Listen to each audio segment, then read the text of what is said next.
Muy buenos días, buenas tardes o buenas noches, en cualquier lugar en donde estén o en cualquier hora donde se encuentren. Sean todos y todas bienvenidos. Mi nombre es Yasmin Castillo, soy estudiante de Lenguas Modernas, maestría en inglés y estudio en la Universidad Autónoma de Santo Domingo, la UAS.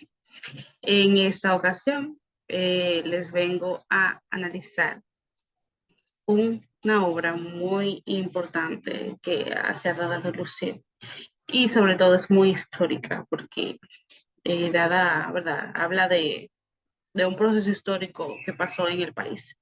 Esta se titula La fiesta del chivo de Mario Vargas Llosa.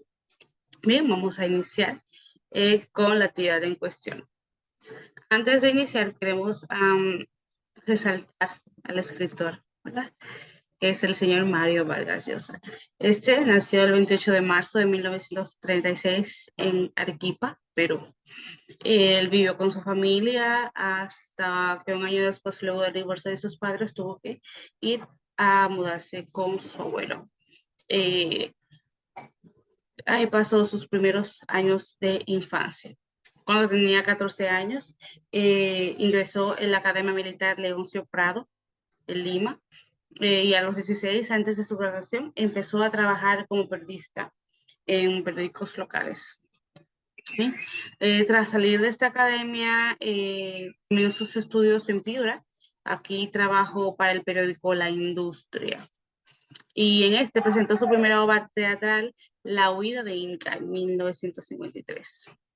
Se inscribió en Lima de la Universidad Nacional Mayor de San Marcos y aquí estudió Derecho y Literatura. En 1957 inició su carrera literaria. Aquí comenzó a publicar sus primeros cuentos, que fueron Los Jefes y El Abuelo. Y en esa época trabajaba para dos periódicos peruanos. Luego, tras unos años después, ganó el premio Biblioteca Breve de Barcelona con su novela La ciudad de los perros en 1963. Aquí narra sus experiencias del colegio militar. Luego escribió las novelas La Casa Verde. Esta se trató de sus años en Piura. Y en 1969, eh, Conversación en la Catedral. Esta se trató sobre los oscuros años de la dictadura de Manuel A. Odría. Luego, en el 2000, aparece su novela La fiesta del chivo. Esta trata sobre la dictadura de Rafael Leónidas Trujillo en la República Dominicana. ¿Cuál es el marco histórico? ¿Dónde está reflejada la obra? Bueno, la obra se refleja en el año 1961 y 1996.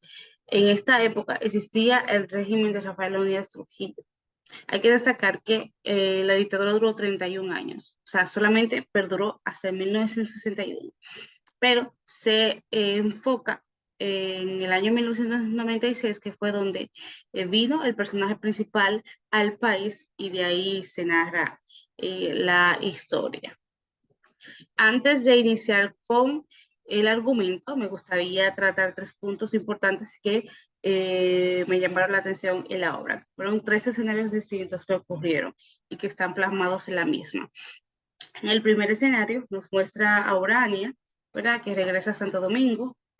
Eh, Al llegar, ya todo esto, el ambiente la hace recordar todos los eventos que ocasionaron que saliera del país hace 35 años. Esta mujer escapó del régimen trujillista con unas monjas que la guardaron bajo su tutela y la llevaron a los Estados Unidos a estudiar y convirtiéndose en una gran abogada. Eh, en el segundo, ahora muestra los eventos que ocurrieron semanas antes del asesinato de Trujillo. También relata la vida de cada uno de los asesinos que se unieron para dar de baja al líder. Y en el tercero nos habla del líder en cuestión, ¿verdad? Rafael Leónidas Trujillo, de sus acciones, sus pensamientos, así como los eventos que llevó a cabo durante su dictadura. Y uno de ellos fue la matanza de los haitianos de 1937. También enfoca mucho una enfermedad que tenía, que era su disfunción eréctil, que esto hizo que buscara el deseo sexual hacia las mujeres jóvenes. Urania fue protagonista de esto, ya que fue, ¿verdad?, violada por el dictador. Vamos a tratar ahora el argumento. La historia comienza con una mujer llamada Urania Cabral, que regresa a Estados Unidos, en donde estudió para ser abogada. Esta viene aquí a República Dominicana a visitar a su padre de 84 años, ya mayorcito estaba. Este tenía mucho tiempo sin verlo. En la misma historia, se traslada luego cuando al llegar al país se traslada a esos años, al 1960, en el gobierno de Tirano Trujillo, en el cual Urania huyó y por lo que se le había hecho ¿verdad? Y no le importó. Entonces, eh, esta regresa donde su familia y le cuenta las razones por las cuales tuvo que huir y porque su padre fue un hombre malo que la entregó hacia el tirano. Bien, vamos a entrar en materia con los personajes. Bien, aquí tenemos a Urania Cabral, que es uno de los personajes principales. Este fue creado por el autor, o sea que la historia real no está, pero esta mujer fue la que le dio vida, ¿verdad?, a esta obra. Tenemos a Agustín Cabral, que fue el padre de Urania Cabral. Este hombre era la mano derecha y hacía todo lo que, ¿verdad?, Trujillo le dijera para que estuviese bien. Tenemos al dictador, Rafael Leónidas Trujillo, también uno de los personajes principales. Este fue presidente durante 31 años en la República Dominicana. Era un hombre muy temible por todos. Reflejaba mucho poder sobre los demás. Tenemos a Balaguer, que era llamado como el títere de Trujillo. Este era la mano de derecha de Trujillo, pero este lo traicionó según él, por el bien del país. Tenemos a Johnny Aves, es un personaje muy interesante en esta obra porque era el jefe del ejército.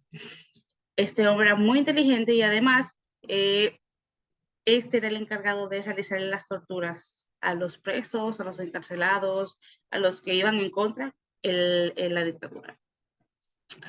Tenemos a estos personajes, Santiago el Turco, Antonio Imbert y Antonio de la Maza. Estos fueron cómplices del asesino de Trujillo.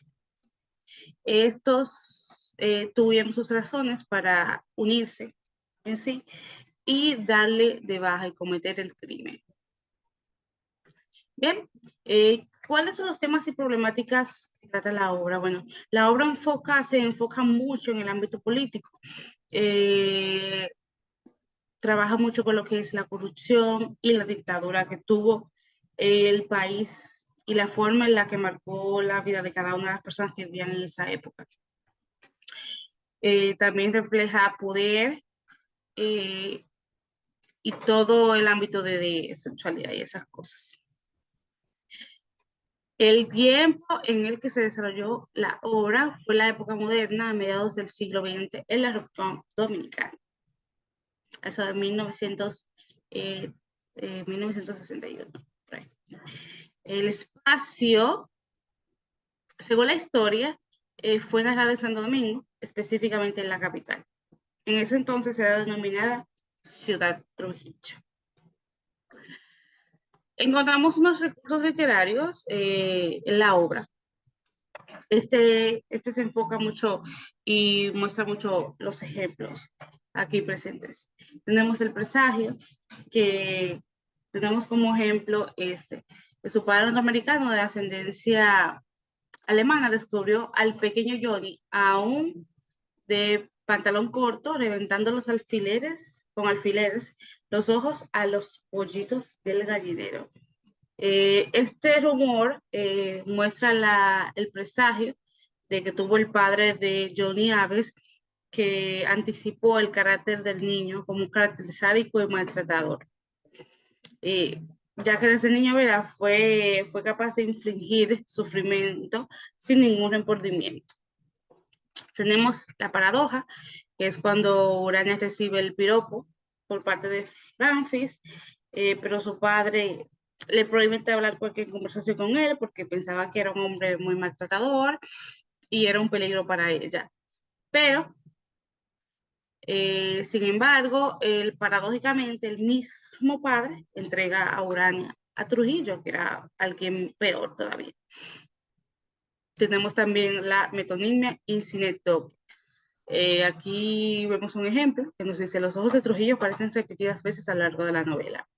La mirada del lector es capaz de hipnotizar y vaciar de voluntad a su espectador, que queda absolutamente sometido al albedrío del jefe.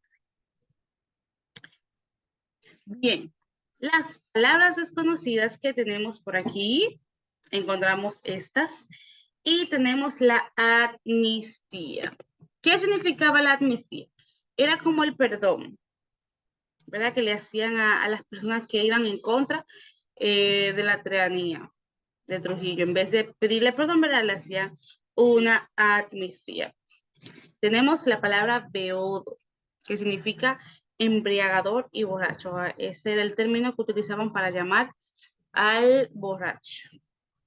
Bien, tenemos Calié. Este era un agente encubierto pagado por el Estado.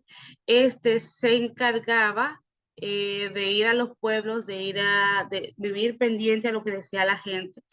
Y si alguien decía algo malo o algo en contra, ya él sabía, ¿verdad?, a quién iban a someter. O sea que la ciudad estaba repleta de Calié.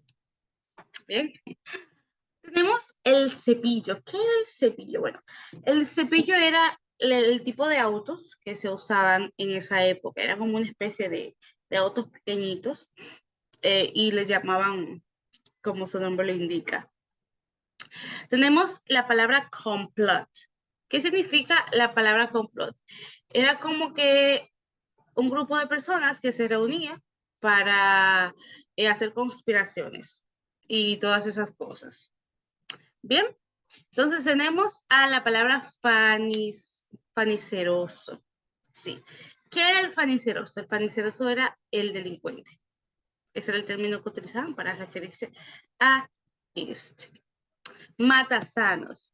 Bueno, matasanos lo utilizaban para referirse a los médicos. Para, si había que llamar a un médico, no lo llamaban así como un médico, sino como hay. Busquen al matasanos, realmente. Subversivo. ¿Qué significa la palabra subversivo? Era que tendría, o sea, hace alusión a la persona que alteraba el orden establecido. ¿Ven? Esas personas que iban en contra, que alteraban, que hacían huelga en esa época, les llamaban subversivo. Y por último tenemos la palabra trono. El trono era el método de tortura utilizado en esa época. Este era llamado como la silla eléctrica. Bien, entonces vamos a ver los comentarios. Tenemos algunos comentarios de algunos usuarios que les interesó mucho esta obra y dieron su punto de vista. Bien, tenemos a uno que dice: impresionante y cruda novela sobre los últimos días de Trujillo, englobada en un ambiente decadente y con escenas de gran crueldad. La fiesta del chivo expone cara a cara la dura de las dictaduras y de cómo el poder puede corromper a los gobernantes hasta el punto de su brújula mortal, hasta que su brújula mortal queda totalmente inútil. Ven, es muy profundo realmente este libro, porque embarga casi toda la historia que pasó en realidad. ¿Ven? Tenemos otra que dice: he leído a Vargas Llosa desde muy joven y su narrativa, sus personajes, su forma de situarnos me fascina. Este libro nos hace comprender muy bien lo que fue el régimen de Trujillo y cómo se gestó su asesinato. Es un gran libro y realmente es así. Ahí nos muestra los puntos, las claves, cada cosa que sucedió antes de la muerte del tirano Rafael Díaz Trujillo. Eh, Aquí tratamos, vemos estas imágenes.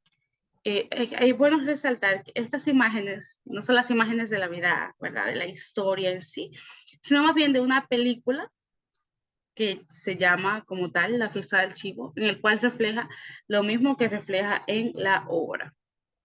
aquí engloba a los personajes que dieron vida a esta gran historia. Nada, hasta aquí es todo. Espero que hayan entendido este análisis y sobre todo se hayan empapado de toda esa información importante. Y les recomiendo mucho que lo lean y que vean la película para que se empapen de esta historia que embargó la ciudad, el país de República Dominicana. Así que nada, muchas gracias y pasen feliz resto del día.